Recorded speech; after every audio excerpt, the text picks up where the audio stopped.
Well, a very warm welcome to our first edition of our Market Wrap, the January edition, first one for 2017. My name's Simon Pintado from the Buxton Real Estate Group. Now, I wasn't here during the month of January, as I'm sure you all know.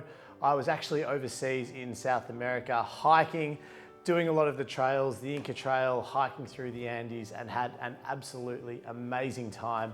But it certainly did make me appreciate and realize what you do have when you come back to Australia. But I'm sure when we speak at some point throughout this year, you can ask me all the questions you like. I'd love to hear how your Chrissy and New Year's was as well. But for now, let's get stuck into the facts and the figures.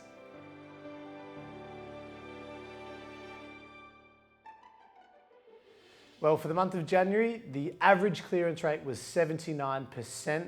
What we did find was that obviously there was much less stock transacted, and there was a lot more attention focused onto off-the-plan sales.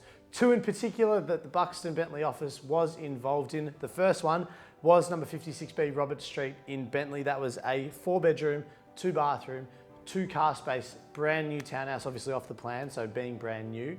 And that sold for 1.45 million.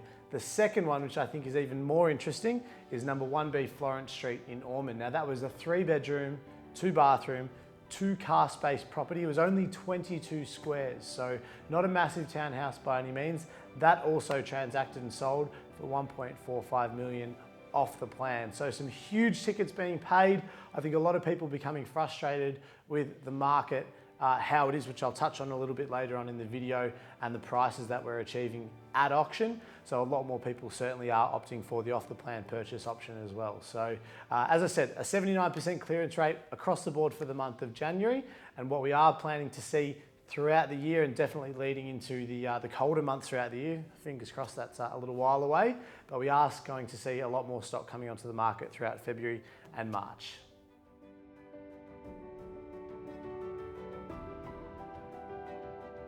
Now, if I can just take you back a little bit, for the September quarter of last year, there was actually a 9.1% growth over the board, across the board, I should say, for Melbourne as a whole, which is huge.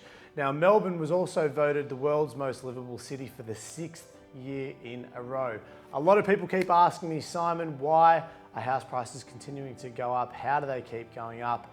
Obviously, being the world's most livable city, according to whoever judges these sorts of things, that certainly does play a part in it. The way that I look at it, particularly coming back from somewhere like South America just recently, one thing that I did notice is that we are so incredibly fortunate with the housing that we've got, with the infrastructure that we've got, with the healthcare that we've got, but also with what we've got in terms of a city being by the beach, obviously having a beautiful city that's well kept, well maintained, and has done for many, many years. So I think it's one of those places where you look at London, New York, Paris, all of these places are desirable places to live. It's no wonder that they're still having exponential growth. And if you do look at real estate market as a whole, and you look at it by way of trending and how it's actually gone since the 80s, the longest cycle period that we've had in terms of growth was actually 12 years. So we're only into our 4th year of growth for the Melbourne market. So will it keep going up? Who knows? At least we know for now that the market is awesome. And if you are looking to sell, the sooner the better, definitely.